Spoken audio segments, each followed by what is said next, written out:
Assalamualaikum warahmatullahi wabarakatuh.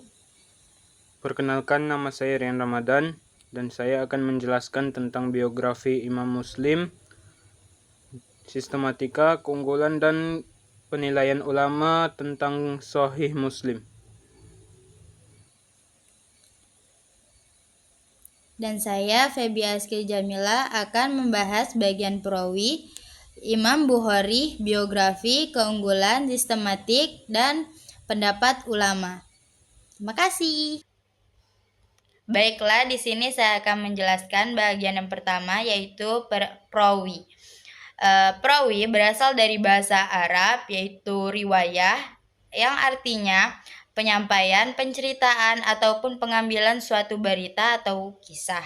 Sedangkan menurut istilah, perawi adalah individu yang meriwayatkan hadis atau orang yang menjadi perantara dalam penyampaian ucapan, perbuatan, ataupun persetujuan Nabi Muhammad SAW melalui sanad atau rantai periwayat. Adapun sifat-sifat perawi yang harus dipenuhi, pertama, adil. Adil yang dimaksud adalah berakhlak baik dan tidak fasik. Kedua, dabit. Dabit yang dimaksud adalah kuat hafalan dan ataupun tulisan. Yang ketiga adalah tidak ada syak. Maksudnya itu riwayatnya itu tidak ada yang bertentangan dengan riwayat yang lebih kuat. Yang keempat, tidak ada ilah. Maksud dari ilah itu tidak ada cacat dari hadis tersebut. Baiklah, selanjutnya Imam Bukhari. Adapun biografi Imam Bukhari memiliki nama lengkap Abu Abdullah Muhammad bin Ismail bin Ibrahim bin Al-Mughirah bin Bardisbah Al-Bukhari, dengan arti nama Abu Abdullah, yaitu kunyah atau julukan yang menunjukkan kebiasaan dalam bahasa Arab, dalam tradisi Arab pada saat itu. Sedangkan Muhammad bin Ismail adalah nama pribadi Imam Bukhari tersebut, yaitu Muhammad, anak dari Ismail. Kemudian Al-Mughirah bin Bardisbah, yaitu nama kakek buyutnya dari keluarganya yang berasal dari Persia yang kemudian masuk Islam melalui Al-Mughirah. Kemudian Al-Bukhari, yaitu nisbah yang menunjukkan asal daerahnya, yaitu Bahra, yaitu di wilayah Uzbekistan modern. Imam Bukhari lahir di Bahra, Uzbekistan pada 21 Juli 810 Masehi, atau kalau dalam Hijriahnya 13 Syawal 194 Hijriah. Dengan pendidikannya, yaitu pendidikan awalnya, Imam Bukhari mulai belajar hadis pada usia yang masih sangat muda. Setelah kehilangan ayahnya, ia dibesarkan oleh ibunya yang sangat mendukung pendidikan. Kemudian yang kedua, ia menghafal Al-Quran dan hadis. Yaitu di usianya yang 10 tahun, ia sudah menghafal Al-Quran dan mulai menunjukkan kecerdasannya dengan menghafalkan hadis dan mempelajari sanad-sanadnya. Kemudian yang ketiga, dia melakukan perjalanan ilmu. Imam Bukhari melakukan perjalanan ilmu ke berbagai wilayah untuk belajar hadis, termasuk ke Madinah, Mekah, Baghdad, Hijaz, Mesir, Kufah, Syam, Basrah, dan lainnya. Imam Bukhari belajar dari sekitar 1080 ulama dan beberapa guru terkenal beliau, diantaranya Ahmad bin Hambali, Ishaq bin Rahawayh, Ali bin Al-Madani, Yahya bin Ma'in, dan lainnya. Kemudian Imam Bukhari melakukan perjalanan ilmu mulai dari masa kecil dia di Bukhara pada tahun 194 hingga 210 Hijriah. Imam Bukhari belajar ilmu dasar agama di kampung halamannya, dan Bukhari pada saat itu berada di wilayah Uzbekistan. Mulai dari menghafal Al-Quran dan belajar dasar-dasar ilmu hadis, dan pada usia dia 10 tahun dia sudah mulai belajar ilmu hadis kepada ulama-ulama di sekitar. Baru kemudian pada tahun 210 hingga 215 Hijriah, beliau pergi ke Mekah bersama ibunya untuk menunaikan haji. Pada saat itu ia berusia 16 tahun. Setelah haji, ia tinggal beberapa tahun di Mekah dan Madinah untuk belajar kepada para ulama hadis di Hijaz. Adapun perjalanan ilmu beliau yaitu dimulai dari masa kecil beliau di Bukhara, yaitu Imam Bukhari belajar ilmu agama di kampung halamannya yang saat itu berada di Uzbekistan, mulai dari menghafal Al-Quran dan dasar-dasar ilmu hadis. Dan pada usia 10 tahun dia sudah mulai belajar ilmu hadis dari ulama-ulama di sekitar tempat tinggal dia, yaitu Bukhara. Dan pada tahun 210 hingga 215 Hijriah, beliau pergi ke Mekah bersama ibunya untuk menunaikan haji, dan kemudian pada saat itu dia tuh usia 16 tahun. Setelah haji, beliau tinggal beberapa tahun di Mekah dan Madinah untuk belajar dari para ulama haji terkemuka di sekitar. Dan beliau melakukan perjalanan lagi pada tahun 215 hingga 220 Hijriah ke Basrah, Kufah, dan Baghdad. Beliau pergi ke sana karena di sana itu saat itu merupakan pusat ilmu hadis pada saat itu, dan beliau bertemu dengan ulama-ulama besar yaitu Yahya bin Ma'in, Ahmad bin Hambali, dan Ali bin Al-Madani di Baghdad. Dan beliau juga sering datang ke majelis ilmu Imam Ahmad bin Hambali. Dan kemudian pada tahun 220 hingga 230 Hijriah, beliau melanjutkan perjalanan beliau ke Syam dan Mesir untuk mengumpulkan hadis dari ulama-ulama setempat. Kemudian pada tahun 230 hingga 250 Hijriah, setelah menghabiskan bertahun-tahun dalam perjalanan, kemudian beliau kembali ke wilayah asalnya seperti Nishapur, Bukhara, dan Samarkand. Di wilayah ini beliau itu menyebarkan ilmu, mengajarkan pada murid-muridnya, dan menyusun kitab-kitab. Adapun karya-karya monumental beliau, pertama Sahih Bukhari, kedua Tarikh Al-Kabir, ketiga Al-Adab Al-Mufrad, keempat Tarikh Al-Awsat, ketiga Al-Kuna, keempat Raf'ul Yadain Fis Salah. Kemudian pada akhir hayatnya, pertama fitnah dan penolakan di Bukhara. Pada akhir hidupnya, Imam Bukhari menghadapi fitnah dari pihak-pihak yang iri terhadap dirinya dan tidak setuju dengan ketegasan beliau dalam ilmu hadis. Setelah salah satu insiden terjadi ketika Gubernur Bukhara Khalid bin Ahmad meminta untuk diajarkan kitab Sahih Bukhari secara khusus kepada keluarga istana. Namun Imam Bukhari ini menolak dengan tegas dengan mengatakan bahwa ilmu tidak boleh diperlakukan seperti milik sendiri. Hal ini memicu konflik sehingga beliau diusir dari Basrah.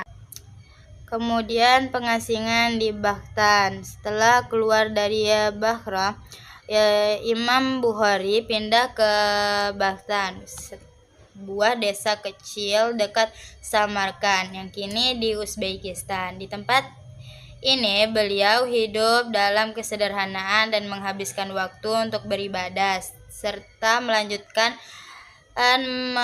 mengajarkan hadis. Kemudian wafat pada tahun 870 Masehi atau 1 Syawal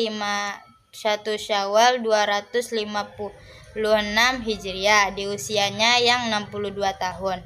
Imam Bukhari wafat pada malam Idul Fitri di desa Khartan.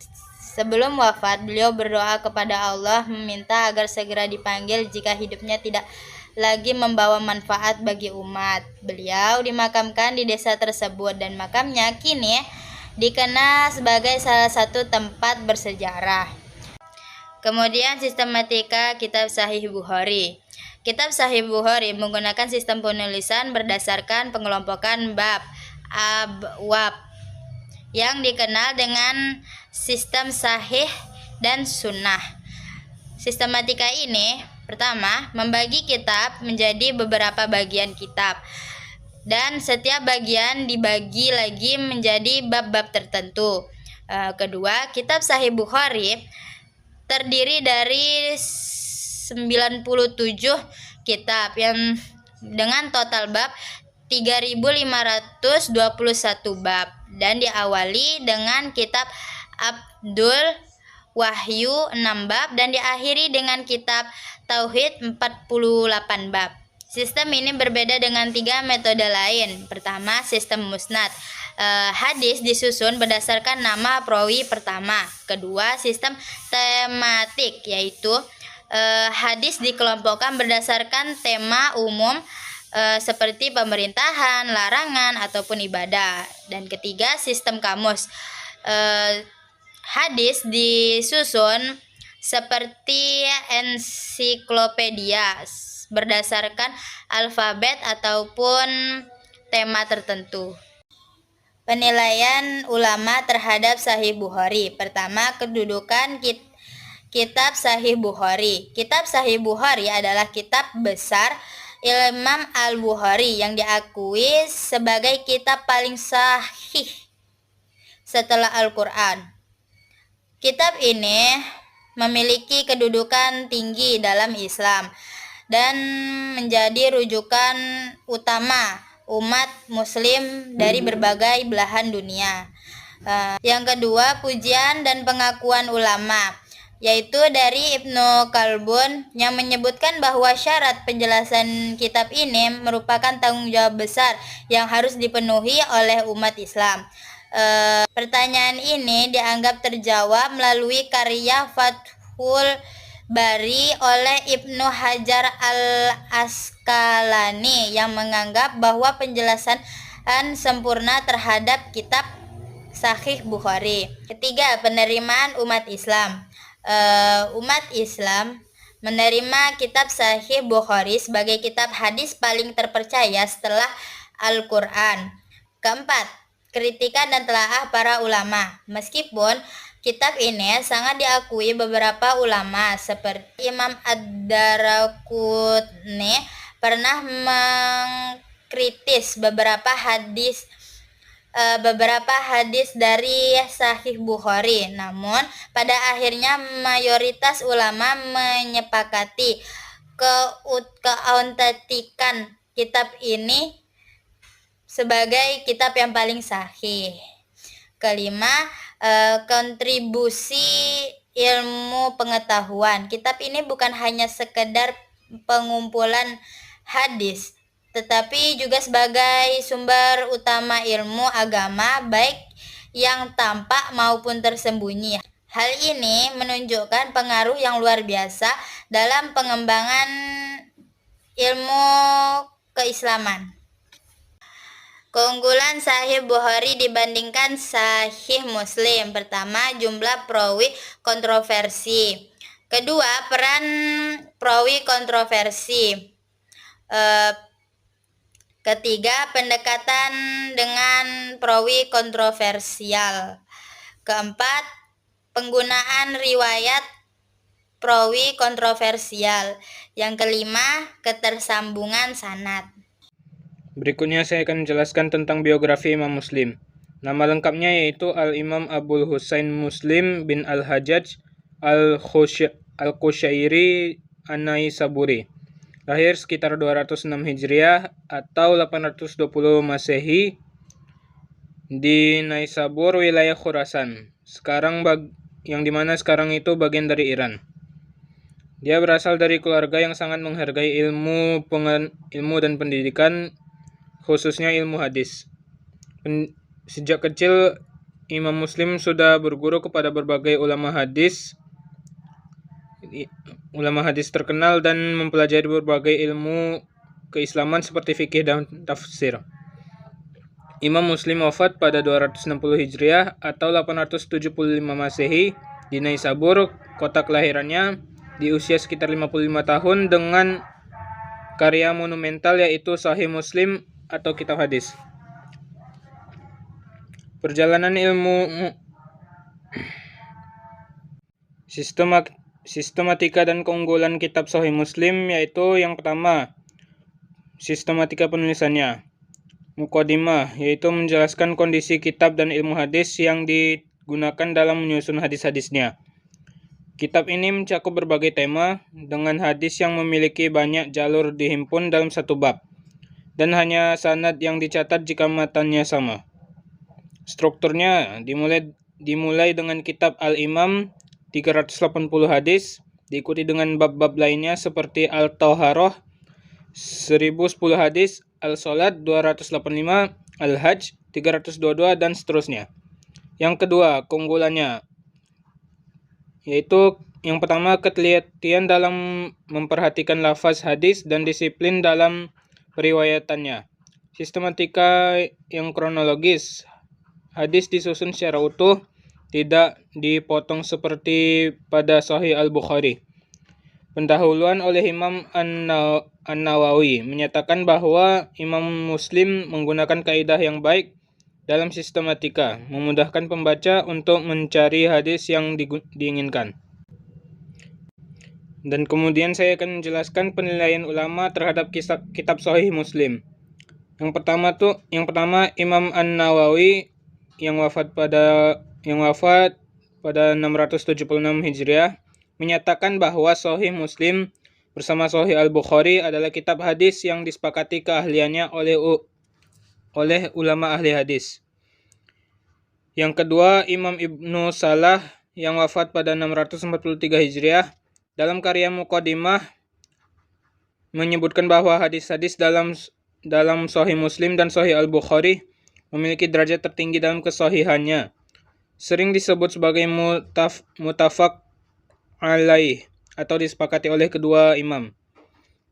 Yang ketiga, Imam Muslim sendiri menyatakan dalam pengantar Sahih Muslim bahwa tidak semua hadis yang dia nilai sahih dimasukkan ke dalam kitabnya. Sekian dari saya. Assalamualaikum warahmatullahi wabarakatuh.